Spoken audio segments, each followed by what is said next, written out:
आज प्रदेश के अंदर हम हिमाचल फ्रंट की ओर से जनता की समस्याओं को उजागर कर रहे हैं और सरकार के ध्यान में भी ला रहे हैं। यहाँ आज का सबसे बड़ा मुद्दा जहाँ बेरोजगारी है और बेरोजगारी के साथ साथ ओल्ड पेंशन स्कीम का बंद होना है, उसके साथ साथ एक और ही बड़ा महत्वपूर्ण मुद्दा है जिस पर आज मैं डलहौजी में जरूर चर्चा करना चाहूँगा। आप सब जानते हैं लॉकडाउन जो लगा वो सरकार ने लगाया, चाहे केंद्र सरकार ने लगाया हो चाहे हिमाचल सरकार ने लगाया हो।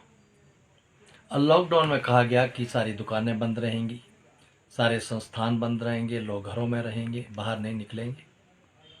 और सरकार की आज्ञा का पालन करते हुए मेरे दुकानदार भाइयों ने, चाहे वो छोटा दुकानदार हो, रेडी वाला हो, फड़ी वाला हो, खोखे वाला हो, छोटा उद्योगपति हो, बड़ा उद्योगपति हो, सब ने पालन किया और अपने व्यापार बंद कर दिए। लगभग 3 महीने ये व्यापार बंद रहे हैं, दुकानें बंद रही हैं। पर मुझे अफसोस है कि एक और तो सारा व्यापार चौपट हो गया, आर्थिक मंदी आ गई, छोटे दुकानदार को तो विशेष तौर पर 2 वक्त की रोटी प्राप्त करना मुश्किल हो गया। और दूसरी ओर सरकार ने बजाय उनको राहत देने के इन 3 महीनों में बिजली के बिल भी थमा दिए। कोई तर्क नहीं बनता है।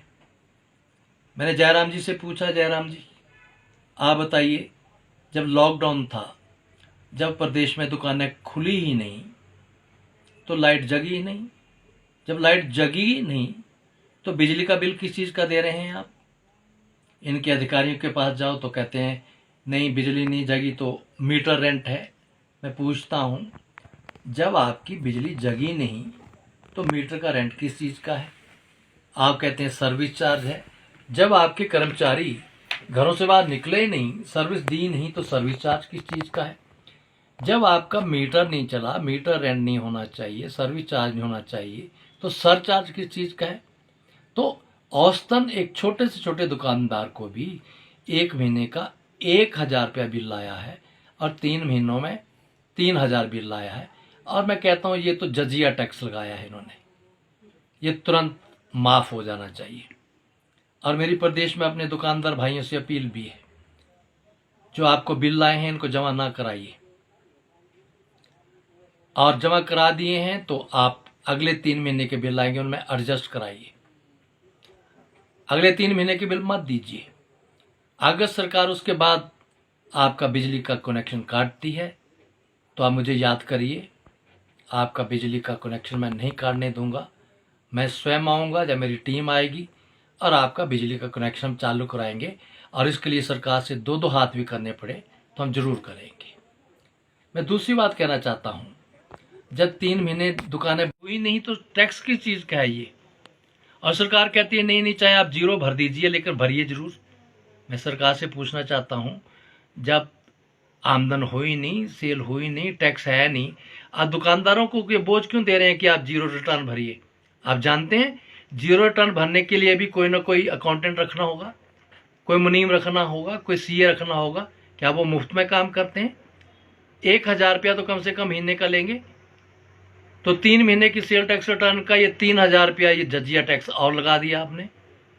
मैंने सरकार को सुझाव दिया, आपके कहने से लॉकडाउन, आपके कहने से सेल बंद, तो आपको पता है सेल टैक्स 0 है, तो सीधा मुख्यमंत्री जी आदेश दीजिए आप अपने सेल टैक्स कमिश्नर को कि ऊपर से ही सारे दुकानदारों की हिमाचल में सेल 0 समझ के सेल टैक्स की रिटर्न 0 भर ली जाए, ये सरकारी स्तर पर कर दिया जाए ताकि ये जजिया टैक्स ना पड़े।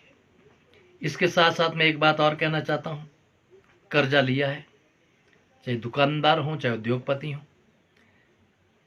मैं धन्यवाद करना चाहूँगा रिजर्व बैंक ऑफ इंडिया का भी और भारत सरकार का भी कि आपने इसकी किस्तें आगे बढ़ा दी। किस्तें आगे बढ़ गई तो कुछ राहत जरूर मिली है। ना बढ़ाते फिर भी क्या होता, किस्तें देने की स्थिति में तो थे नहीं, आप दंड ही दे सकते थे, पर आपने एक समझदारी का कदम उठाया, मौका दिया है सबको, तो मैं इसके लिए धन्यवाद करता हूँ। पर एक बात बताइए, जो कर्जा लिया है उसकी किस्तों की तो डेट आगे एक्सटेंड कर दिया, लेकिन उनका जो बिजली के मीटर की तरह ये ब्याज का मीटर जो चल रहा है, क्या आपने ब्याज के बारे में सोचा कभी? जब उनका आमदनी नहीं हुई तो ब्याज कहां से देंगे? मैं आज राज्य सरकार से मांग करता हूं, जयराम जी जाएं प्रधानमंत्री जी के पास और कहें जो आपने 20 लाख करोड़ का पैकेज दिया, आर्थिक पैकेज लोगों को अपने पैरों पर खड़ा होने के लिए, उस पैकेज में से बहुत छोटा परसेंटेज मेरे हिमाचल के दुकानदार भाइयों को दें।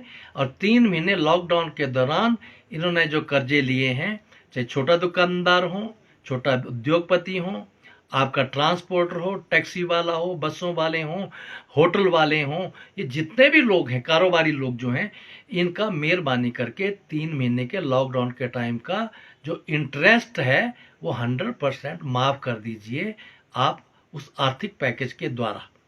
ये 3 बातें मैंने अपने दुकानदार भाइयों के लिए कही हैं और ये 1 लाख के करीब लोग हैं, ये इनका हक बनता है, मैं इनके साथ खड़ा हूँ।